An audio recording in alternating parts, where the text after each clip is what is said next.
In Central Queensland's heartland near Capella, John and Kate French operate Dalkeith, a mixed farming enterprise growing wheat, barley and chickpeas.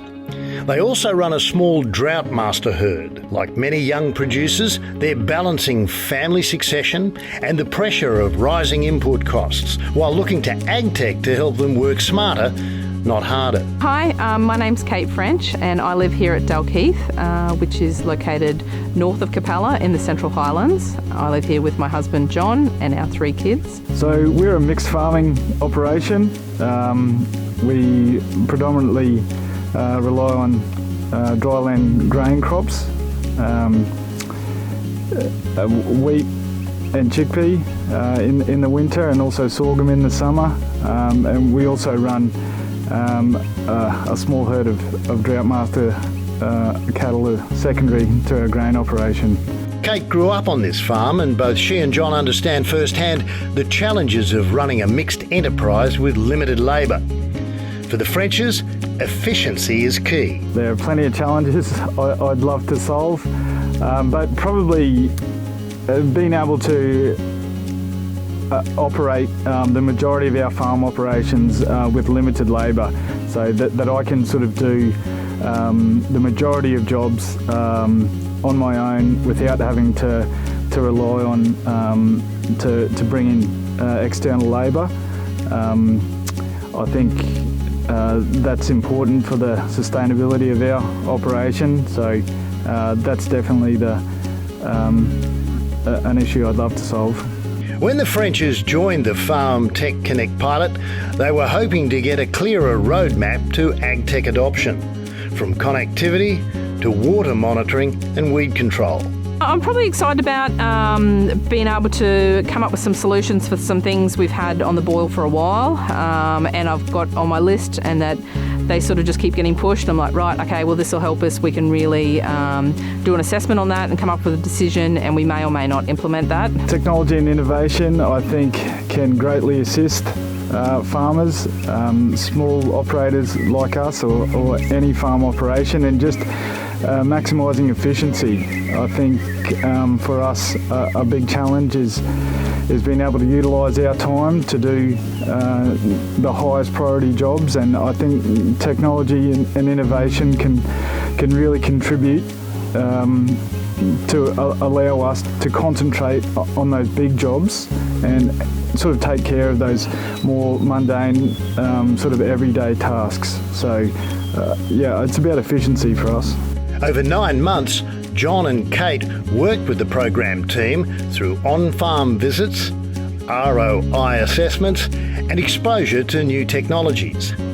Those visits were invaluable for tailoring solutions to their context. I think the farm visits were great. You can talk about this stuff over the phone or via email, but you know, getting out there in the field and talking to people, it really makes a difference. They can see the challenges at your farm, what you're dealing with, and then come up with solutions like there and then in the paddock to then catch up with after. And it's much easier to catch up with someone who you've met face to face and built a rapport with. A major priority for the Frenches is reducing time spent on routine tasks like checking waters. Very keen to learn about water monitoring. Like, as cattle secondary to our business, but it's still an important part of our business, and keeping water up to cattle is paramount.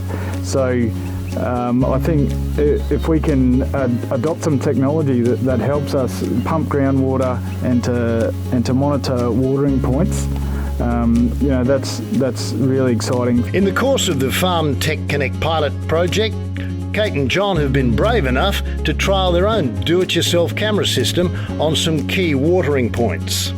Probably one I had only really recently, and I sort of looked at a problem we had, and it was about the monitoring of troughs, and we have security cameras at the house and shed that are on the Wi-Fi system, and I was able to implement a really DIY solution myself using one of these cameras, and I just did it as a micro trial around this program. I thought, I'd just like to see what information I can get myself and if this would work, and just sort of some of the pain points. So I implemented a bit of a DIY solution, and I was just like pretty proud it actually worked. Beyond water, they're exploring optical spraying and autonomous robots like the Swarm Farm Robotics SwarmBot to tackle weeds and soil compaction, reduce chemical use and lift yields. This is backed by a detailed cost-benefit analysis developed through the program. This option involves adopting a SwarmBot with a 12-metre linkage spot sprayer for fallow weed control, complemented by a second-hand self-propelled sprayer for in-crop applications to replace their current ageing machine. Whilst the initial capital investment to move to autonomous agriculture is a bit daunting, the numbers don't lie. A Queensland Department of Primary Industries senior economist estimates a remarkable return on investment of more than 2,300%. Crucially, the payback period for this AgTech investment, including financing costs, is less than 1 year, indicating a rapid return on the initial capital outlay. We've got a plan, got some ideas. It's working out of those ideas which ones you want to implement. So in terms of affordability, risk, we're going to prioritise them, and then some, like I want to implement in this year ASAP. Others, I'm like, yep, okay, that's what I'm building towards. For John and Kate, the program has been a kickstart, helping them prioritise which technologies to adopt now and which to plan for over time. And their message to other producers? Yeah, I think you feel overwhelmed all the time with things in ag. There's plenty going on. I think just by starting to talk to people and look at the options, because it's no use you putting lots of energy in and trying to reinvent the wheel, because someone's probably already has that problem. They're already in that same situation. So you might be able to get some information from them, see what they've done, and then also you might be able to share what you've done with them. So I think it's talking about the problem and sharing it, and you don't have to do this alone. There are solutions out there.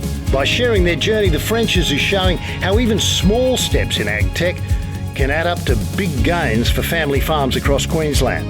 To learn more about AgTech adoption and explore the full FarmTechConnect journey, visit dpi.qld.gov.au/agtech.